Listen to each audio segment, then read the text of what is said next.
자, 오늘의 엑스포 뉴스, 오늘은 권보람 뉴스캐스터와 함께합니다. 어서 오십시오. 어서 오십시오. 네, 안녕하세요. 권보라입니다. 자, 어제 실사단이 부산 현지 실사 둘째 날이었습니다. 이번 방문의 핵심이죠. 부산 북항 재개발 지역을 방문했는데 3차 프레젠테이션도 진행됐다고요? 네, 그렇습니다. 3차 PT의 주제는 박람회장이었습니다. 이날 발표는 두 차례로 나눠 진행됐는데요. 오전 9시부터 진행된 전반부 발표는 박형준 부산시장과 진한교 홍익대 교수가 맡았습니다. 실사단은 전반부 PT 이후 도심 항공 모빌리티인 UAM을 시승하고요. 북항 부지를 시찰한 뒤 후반부 PT를 들었습니다. 후반부는 신재현 부산시 국제관계대사가 진행했는데요. 약 1시간 30분 동안 박람회장 조성 계획, 그리고 엑스포 수요 예측 등을 밝혔고요. 질의 답변도 아주 활발하게 오간 것으로 전해졌습니다. 시 관계자는 실사단에서 여러 방면에 관심을 갖고 질문을 굉장히 많이 했다고 전했습니다. 예, 뭐 전략상 구체적인 발표 내용은 공개되지 않았지만 대략 어떤 내용들을 피력했습니까? 네, 산업화의 터전이었던 북항이 자연, 기술, 인간이 공존하는 이 지속 가능한 공간으로 재개발된 점을 강조했습니다. 대전환이라는 키워드에 맞게 북항의 역사성도 강조한 것으로 알려졌는데요. 또 국제공항, 고속철도, 국제 여객터미널과 가까운 접근성을 강조한 것으로 전해졌습니다. 이날 PT에서는 부산형 급행철도인 BUTX와 도심 항공 모빌리티, UAM 같은 이 첨단 미래형 교통수단을 활용하는 미래상도 제시됐습니다. 특히나 이제 실사단이 어제 특별 전시된 UAM, 네. 그러니까 도심 항공 모빌리티, 여기에 상당히 관심을 보였다고요? 네, 맞습니다. 실사 단원 8명은 4명씩 나눠 UAM 모형 기체에 탑승했고요. 실사단은 이 가상현실 VR 고글 기계를 착용하고 4D 시뮬레이션을 약 3분간 체험했는데요. 2030년 엑스포 현장에서 날아다니 그 UAM을 미리 경험한 겁니다. 이 실사단이 시청한 영상에는 100에서 200m 높이에서 내려다본 북한의 모습이 담겼습니다. 이 현재의 모습뿐 아니라 2030년 월드 엑스포가 열릴 북한의 모습도 CG로 담아 구현했는데요. 실사 단원은 시승 전후에 UAM 항속 시간, 그 정체 해소, 배터리 충전 등에 대해 기술적인 질문을 하면서 관심을 보였고요. 이날 이 UAM을 설명한 SK텔레콤 관계자는요, 영상에 따라 좌석이 움직이도록 4D 기술을 적용해 실제 비행하는 것과 굉장히 비슷한 느낌을 주려고 했다며 흥미로운 반응을 보였다고 전했는데요. 체험 후에는 그 UAM 앞에서 네. 부산시장과 함께 엄지척 요 포즈로 단체 사진을 촬영하기도 했다고 하네요. 예, 아니 실사단이 이제 PT에서 들은 내용들을 또 VR을 통해서 직접 경험했다 하니까 더 좀 엄지척이 나오지 않았을까 싶습니다. 네. UAM 체험 후에 또 북한의 모습 어떻게 바라봤습니까? 네, 어제 개관한 2030 부산 월드엑스포 홍보 영상관에서 영상을 시청했습니다.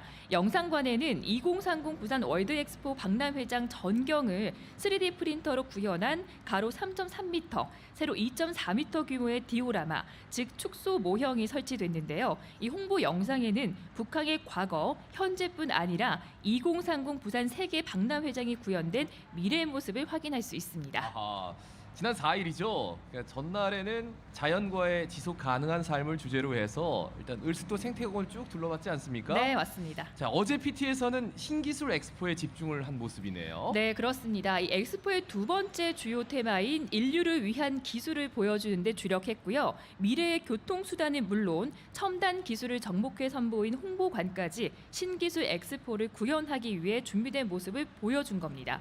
시 관계자는 부산 엑스포 전시장은 친환경 자재를 사용하고 또 친환경 교통망을 구축해 만들어질 것이라면서 실사단이 북한 재개발 지역에 대해 좋은 인상을 받았으면 좋겠다라고 밝혔는데요. 저도 개인적으로 좀 다른 경쟁국보다 이게 또 큰 장점으로 보게 됐으면 좋겠네요. 네. 아무렴요. 네. 북한 부지의 역사성, 상징성이 이제 우리 엑스포 주제와 잘 연계될 수 있도록 지금 굉장히 노력을 한 만큼 네. 우리가 좀 전달하고 싶어하는 것들을 잘 좀 전달받아서 네. 좋게 좀 얘기해줬으면 좋겠는데 그 박람회장의 주 무대인 북한을 둘러본 후에 K-팝과 K-클래식 콘서트에 대해서도 실사단이 기대를 드러냈다고요? 네, 그렇습니다. 문화 강국의 면모를 보여줄 기회로 마련했는데요. 이 어제 오후 6시 영화의 전당 야외극장에서 K-컬처 나이트 공연이 열렸습니다. 이 전 세계적으로 유명한 K-팝 공연을 직접 보여주며 소프트 파워 강국으로 거듭난 한국의 모습을 보여주는 자리로 기획됐는데요. 공연은 K K-팝을 대표하는 걸그룹이죠. 오마이걸과 또 가수 비가 무대에 올라 화려한 무대를 선보였습니다. 또 극난세 지휘자의 지휘 아래 성남 시립 교향악단의 영화 OST 연주와 소프라노 조수미의 유치 응원곡 공연까지 이어져 그 청중을 사로잡았습니다. 네, 어제 보도를 보니까 비가 오는데도 굉장히 맞아요. 다들 즐기는 모습을 보여주고 있었던 것 같습니다. 네. 근데 실사단이 콘서트에 앞서서 문화예술계 주요 인사들하고 만났다고 해? 네, 맞습니다. 콘서트 전에 연회 시간이 잠시 있었는데요. 실사단과 함께 그 부산을 대표하는 커피와 수제 맥주를 약간 곁들였고요. 이날 공연 지휘를 맡은 금난세 지휘자와 또 공연에 참여한 세계적인 소프라노죠. 조수미를 비롯해서 이용관 부산국제영화제 이사장, 기혜경 부산시립미술관장 등도 참석을 했습니다. 그러니까 영화의 전당에 진가가 발휘됐습니다. 그렇죠. 비가 와도 공연을 할 수 있고 아주 시원하게 그 야외에서 아주 기분 좋게 보셨을 네. 것 같은데 특히나 이제 세계적인 영화제죠. 부산 국제영화제가 열리는 장소지 않습니까? 그 실사단들도 네. 그 배우들처럼 레드 카펫을 통해서 입장을 했다고요? 네, 맞습니다. 실사단은 그 야외 무대에 마련된 레드카펫 위로 입장을 했는데 이때 2,000명이 넘는 부산 시민들이 환호를 보내는 또 이색 풍경이 연출이 됐습니다. 이 부산 국제 영화제에서 세계 유명 배우들이 레드카펫을 밟으며 입장하듯이 우리 실사단도 비슷한 경험을 했는데요. 이를 통해 영화의 도시 부산의 매력을 아주 적극적으로 알렸고요. 그리고 영화제 이벤트처럼 특별히 실사단을 위한 핸드 프린팅 행사도 진행됐습니다. 예, 뭐 처음 도착했을 때부터 팝스타가 된 기분이라 했는데 계속해서 스타 네. 기분을 만끽하고 있을 것 같습니다. 의숙도부터 북한 영화의 전당까지 다양한 곳을 둘러보고 왔는데 오늘은 또 어떤 곳을 둘러볼 예정입니까? 네, 오늘 실사단은 해운대구 시그니엘 호텔에서 4차 프레젠테이션을 마치고 남구 유엔 기념공원을 찾습니다. 실사단은 공원에서 6.25 전쟁 참전 용사의 묘역을 참배할 예정인데요. 이 유엔으로부터 식량을 공급받던 이 원조 국가에서 지원 국가로 거듭난 대한민국의 발전상과 또 유엔 기념공원이 갖는 평화, 화합 등의 가치를 실사단에게 보여주는 것이 이 부산시의 구상인데요. 현재 공원 주변에는요, 그 2030 세계 박람회 부산 유치를 염원하는 현수막이 내걸려서 방문객을 만기는 모습입니다. 유엔 기념공원이 이제 세계 유일의 유엔 기념 묘지 아니겠습니까? 그럼요. 평화와 연대의 가치 이런 것들을 충분히 느낄 수 있는 공간인데 부산을 대표하는 또 다른 상징성이 또 부각될 수도 있겠네요. 네, 맞습니다. 유엔 기념공원은 1951년 6.25 전쟁 전사자를 묻기 위해 유엔군 사령부가 조성했죠. 이후 대한민국 정부는 유엔군의 희생에 보답하기 위해 유엔 기념 묘지를 계속 관리하기로 했는데요. 2001년에는 유엔 기념 묘지라는 명칭을 유엔 기념 공원으로 바꿔 시민 친숙도를 높이기도 했고요. 11개국 2,300여 명의 유엔군 전몰 용사가 잠든 이곳을 우리 실사단에게 보여줌으로써 평화의 도시, 이 부산의 상징성을 드러낼 수 있다는 것이 또 부산시의 구상이기도 합니다.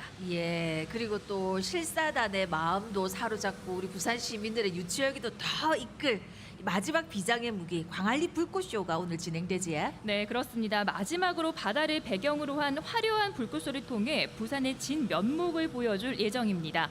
부산시는 축제의 도시 이 면모를 제대로 보여주기 위해서 역대급 불꽃쇼를 선보이는데요. 네. 무려 8만 발 불꽃을 쐈던 지난해보다 더 많이 쏜다고 합니다. 예. 그래서 오늘 오후 7시 30분부터 9시까지 광안리 해수욕장 백사장에서 개최되는데요. 이 오늘 불꽃쇼는 실사단에게 이 부산의 세계적인 문화 관광 콘텐츠와 또 대형 행사 개최 역량을 보여주기 위해 특별히 기획됐습니다.